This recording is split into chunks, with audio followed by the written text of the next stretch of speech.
You're not, I mean, I'm raving on. You ain't ready. Yeah, let's roll. All right, ready. Okay. One of the principles of this outfit was to put great art on the covers of these books. This is a painting by Dennis DeFoge of Boise, Idaho.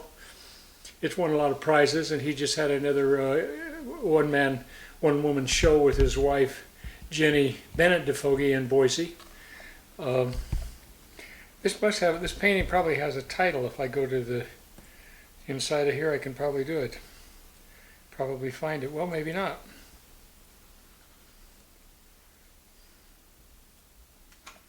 Well, it has a title of some kind. Then there's this by Journeyman. This young poet, Mr. Stephen Thomas, is in Stuttgart, Germany at this point. This is a woodcut from the 14th century, I believe, maybe 15th century. Let's take a look at that. The woodcut is by Jos Ammons, and it was about 1525. See, so we're ancient history here as well as contemporary news. And then one of the other things we did was poetry parties. The last poetry party, let me repeat myself. The last poetry party was in 2005. And there's some of the personnel who were in the party, and my people who helped put it on. There's Sharon Dubiago, the late Janine Palme Vega, various other folks who were here. It's been 7 years now since we've had one of these. 7 lean years, as they say in the Bible. So it's about time for 7 fat years. Would you say? You don't say. No. Here's another great cover. We got visuals to burn here. This is the cover of Pacific Northwestern Spiritual Poetry, widely regarded as one of the most important anthologies of the last half of the 20th century, and maybe the first half of the 21st century. This painting is one of Robert McNeely's studies for trying to see the flood. That would be the Pleistocene floods that scraped across the Badlands, or the Scab Lands, not the Badlands. There were no Badlands in Washington. They're all Scab lands, Scab labor lands, maybe. But Lake Missoula used to get out of its boundaries all the time and come rushing across eastern Washington at an enormous rate of speed, like 50 kilometers an hour, 100 kilometers high. Washing away everything in its path, so to speak. Especially poets.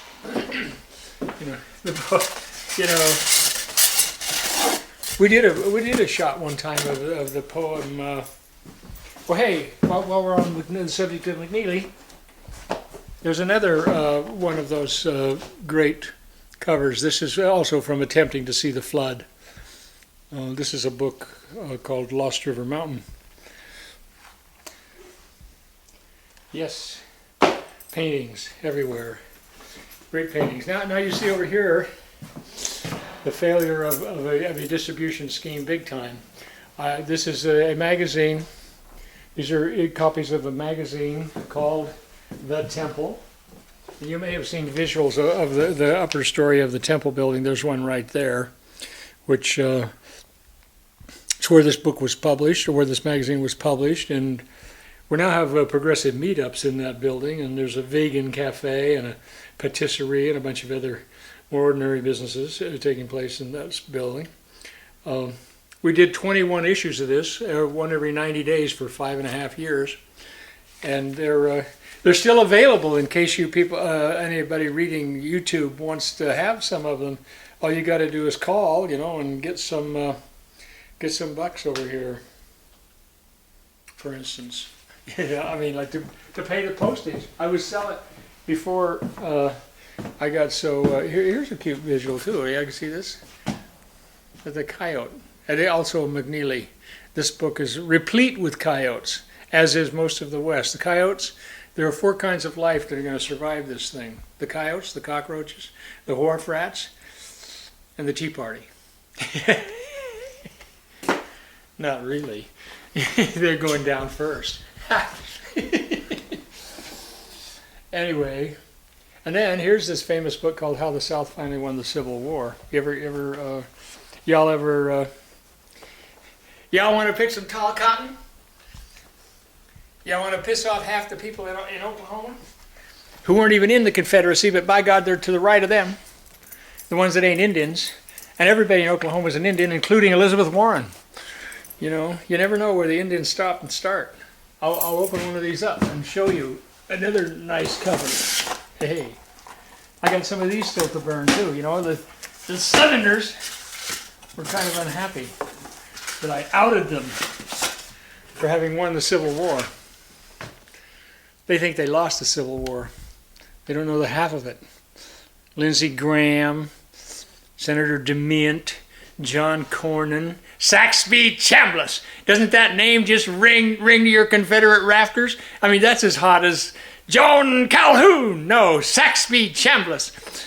You know, he was a draft dodger who beat a quadriplegic disabled war veteran. That's how South he was. Anyway, all right. Well, anyway, this is a serious book, by the way. I mean, it's not a foo-foo about what would happen if they had won. It's what happened when they did win. You know, they're running the place, and they don't like this Kenyan socialist. You know, in the president of Obamastan said this morning in the village of Myanmar, which used to be Burma, which is somewhere on after Shave, and it's in the Far East.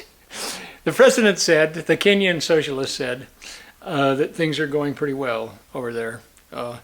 And he was happy to be traveling, you know, after having drubbed a Mormon. Well, you know, I don't know, how long do you want to make this? Did you look at some of Smokey's paintings here that are sitting in front of your stool? Oh, I like that. Now what? Want me to speak? Oof. Yes, this is a memoir of Berkeley. It's called The Yellow Christ, named after a painting by Paul Gauguin, the syphilitic eaten remains of an impressionist painter from France. The Yellow Christ, if you haven't seen a repro of it or the actual painting, is this wonderful chartreuse painting of a Christ emaciated to the point of being bulimic and hanging on the cross, but it was chartreuse, for Christ's sake. I mean, it's just an amazing picture. So anyway, this is about, the title comes from, you know, certain friends of mine wanted to weave a Christ conspiracy around me when I was in Berkeley, and I said, no thanks. And that's why the Yellow Christ, you know, cowardly. Anyway, it's also got a lot of poetry in it, all the poetry. Can you read some of it out of there? Can I read some of it?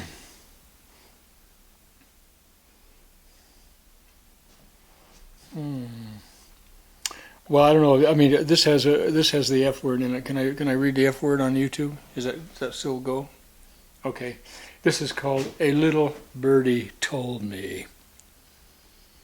I have taken away its sound, and you hear it coming at you, covered with feathers and beyond control.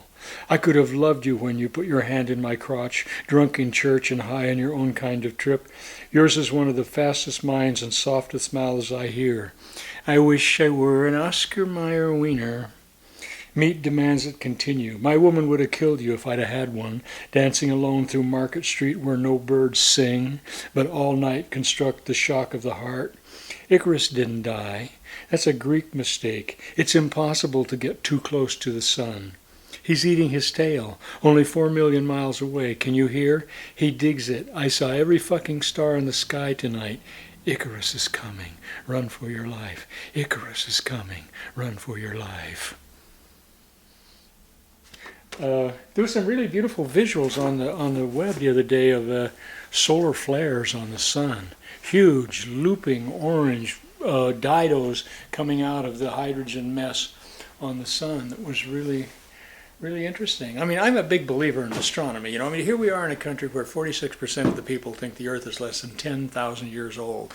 Have we got an education problem or what? You know, would that be a failure of public education? 46% of the people think the Earth is only 10,000 years old or less than, including Marco Rubio of Florida. What kind of jackasses do they think they take us for? You know, does astronomy mean anything to anyone? I mean, you know, sometimes I get really exercised about these crackpots. Southern strategy, Marco Rubio's Southern strategy. You know, let's nip this Cuban in the bud. We don't need a Cuban president of the United States. We've already got a Kenyan. You know, we don't need a Cuban. Anyway. Well, that was a poem. What else can I find? I want to read, if I can find it, a poem by a Chinese poet. One of the things that made this magazine special. I need it. You got to have a real bloodhound's nose to find the right issue. And here it is. Here it is, ladies and gentlemen.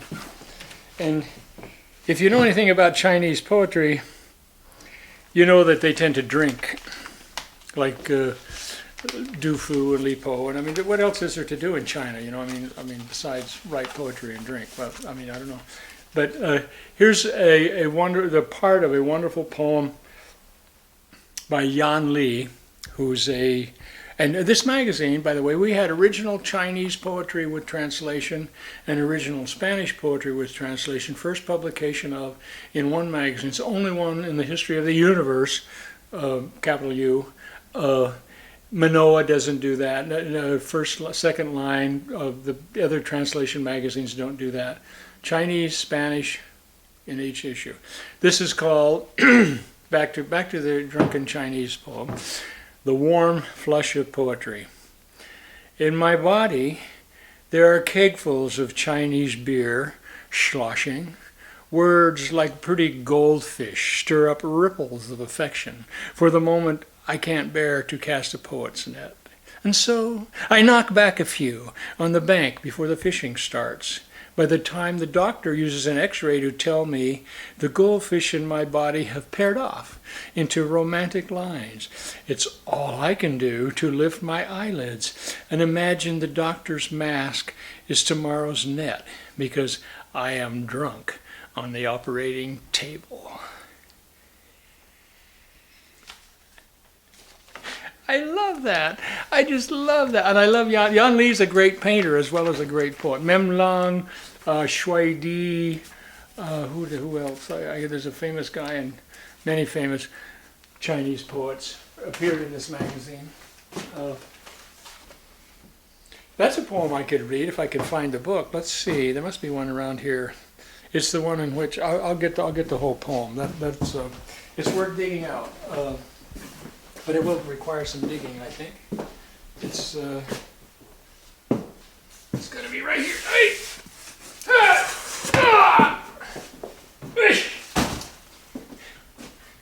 Yeah, you know, once upon a time I said books are for people who like to carry things around. So if any of you people still want to carry things around, remember, get in touch. I'm sitting on this inventory and I'm giving it away. So get here! Worry before it's gone and you say, damn, I didn't get there in time. There's another great cover. This one is by Smokey Ferris for the book Across the North Pacific. And let's see, I would this poem. Let's see, maybe that would be in.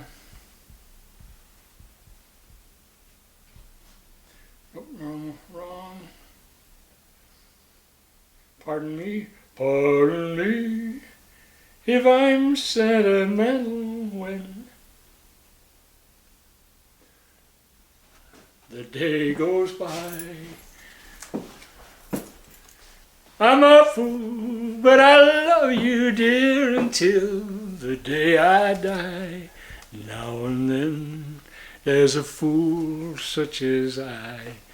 Y chinga su madre. Y chinga su madre is a new kind of poem. Could only in English be composed, but you still got to understand Spanish and Chinese or the metaphor will fail you. A yoke of the sacred and profane. Y chinga su madre sets the limit. Like mama we huevos and cao ni de xing, we will surrender in Spanish to the Chinese. That's, that's a long distance poem. And here's one for Mayor Bloomberg. Mayor Bloomberg and Governor Cuomo. Can anybody see past the middle of next week? I mean, these jackasses are talking about spending $17 billion or $20 billion to build a floodgate for New York City because their goddamn subway is underwater. And La Nina. We have 2 seasons now, summer and 6 months of October, when the wind drives rain directly east to west on a jet stream equidistantly south of the simple Arctic Circle. Formerly the snow would fall and drift on wind occasionally blowing north to south when ice would form on top of water. I miss fall, much less spring, this missing winter of the human heart. Who would have thought it mattered how cold the ocean gets? There was another cute article on the internet the other day about the fact that we have been 28 years in which every month after the preceding month, the average is hotter than the average temperature for that month. 28 years, 332 months of constantly rising temperatures. And it's been 1988 when James Hansen, the NASA scientist, went before Congress and said, you guys have fucked up. And the Earth is getting warmer. And of course, Senator Imhoff from Oklahoma said, well, still, global warming is just a conspiracy. It's nothing happening. We couldn't possibly have done it. I mean, temperatures change. It's climate change. It's not global warming. I mean, and they're going to be completely underwater before they get done jabbering about it. Not in Oklahoma, which is 300 feet above sea level, but I wouldn't buy any property in the Hamptons, for instance. I'd be selling that shit if I had anything in the Hamptons. Let it go, you one percenters. Move to the hills. Get back in the Catskills with Rip Van Winkle, or go all the way to the Adirondacks. Really get comfortable. I can't take those people through New York. New York, New York. Rip, rip, rip, rip. Jesus, sorry. No wonder I never got famous. Is that? Oh dear, excuse me. New York? Could you tell me, is this the way to New York? I remember when I was a child, I had a wonderful little book about a train that went to Weehawken, Hoboken, and Troy, which I have a feeling was on the west side of the river from Manhattan. And anyway, so here it is, a book full of a room full of poetry, a room full of poets. Thousands of poets. Let's see, there were 80 pages in each issue, probably 60 of it was high-grade poetry, times 20 issues, times 6. Let's see, 6 times 2 is 1,200. There are 12,000 pages. 12,000 pages? 1,200 pages. I'm not very good with math. Lots of poetry. Let's use a word that will quantify everything. Lots. Well, can't you read 2 or 3 of your own? I did. More. He said more. What? Well, let's see. I'll have to find some. Some short ones. Some pithy little. Here's one. Here's one that my. Somewhere over here. Let's see if I can find it. I have a picture of this guy. I put lots of pictures of poets on here so people could tell what poets look like, There. Where'd he go? All right. Here's a hot one. Here's a picture of Andy Clausen, Charles Potts, and Charles Plymell. A couple of old renegade beatniks and me, the chairman of the Joint Chamber of Commerce there in the middle. I don't know. And I can't find it. I can't find the picture that I want. So, is that me? Oh, here, I have found it. Takes a while, but there it shows up. This is Jim Bodine, great poet, great publisher, great human being. His book, This House, was reviewed in the Bloomsbury Review as being as much a prophecy as Leaves of Grass by a guy named Ray Gonzalez. Anyway, Jim published this book, Lost River Mountain, and he really liked this poem. Hide. I'm a boy again, riding shotgun in a black and red 1948 Dodge pickup with my dad, crossing the Arco Desert with our cargo of cured hides. My father was a government trapper, and I'm a government trapper's son.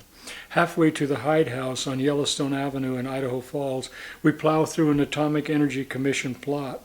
The mink, the muskrat, and the coyotes, to say nothing of the beaver, have turned themselves inside out. Into Levi's, I might get to wear clean new clothes to school with the animals under my skin.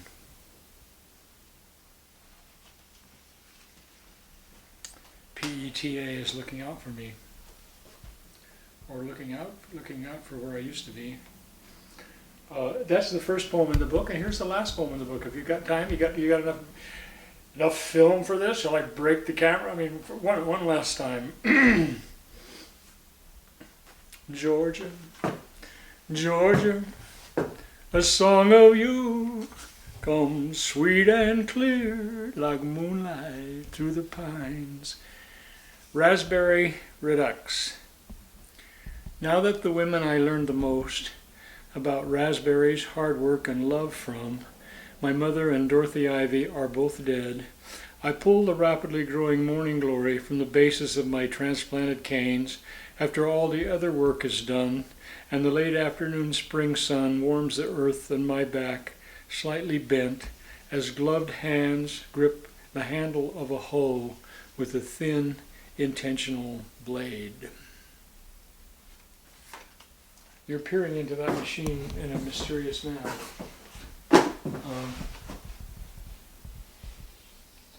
What else can I do for you? Oh, hey, here's one.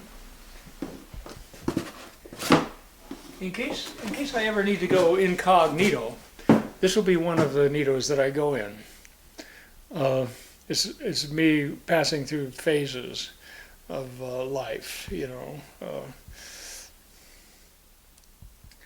And then, of course, here's what I really look like.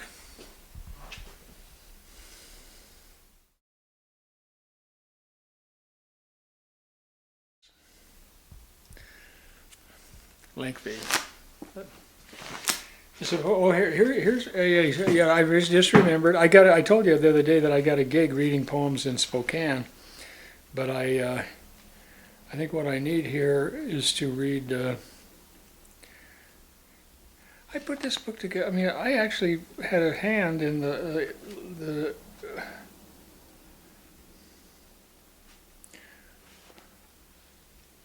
layout of this book. Easter surprise. We're off season here, but on point.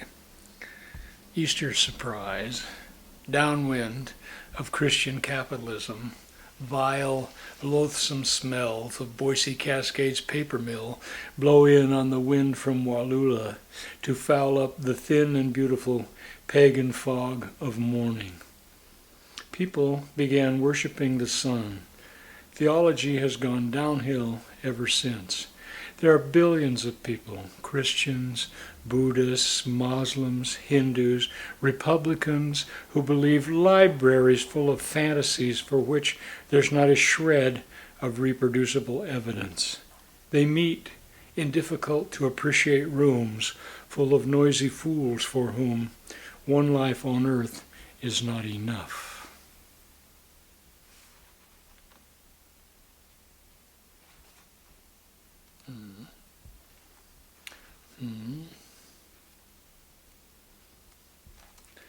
Here's another greatest hit kind of poem. It's called Geezers in Space, aka The Case for American Exceptionalism for John Glenn et al. You hear a lot about American exceptionalism. Well, here's the last thing you need to know. All Americans are exceptional. Let them tell you. It was an exceptionally wide path God cleared for them through the exceptionally beautiful American wilderness, over an exceptionally large number of dead Indians, creating the exceptional doctrine of manifest destiny, which manifests itself in their exceptional reluctance to acknowledge the exceptional scale of the genocide that is the bedrock of their exceptionality.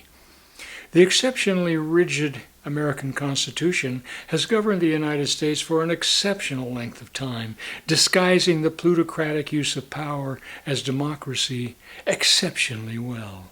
Look at all the exceptional immigrants ratifying these exceptional choices. The last thing anybody needs to know anything about is geriatric reactions in space. And so, an exceptionally large amount of money was blown into space to discover the effect of weightlessness on mindlessness.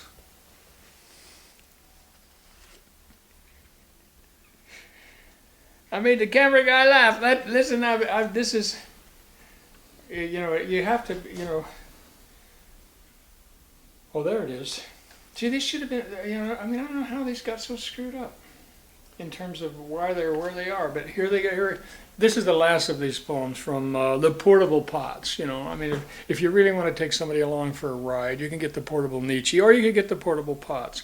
You'd be better off with the Portable Pots, because Nietzsche went nuts and never came back. I went nuts and I'm here to tell about it. That's the difference.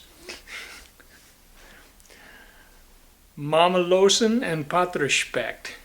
Poetry is written in Mamalosen. Editorials are written in Patriarspect. You home from the ordeals? How about some biscuits and gravy? A little pillow for your head and a brief nap. Maybe a bath and a new shirt.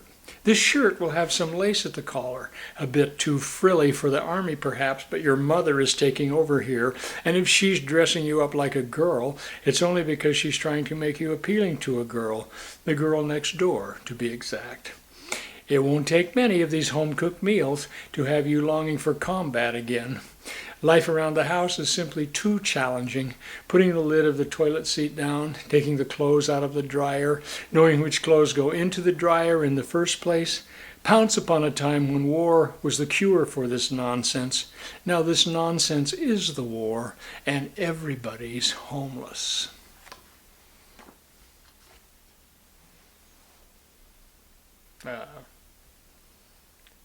Serenity, infinity, and culpability. What?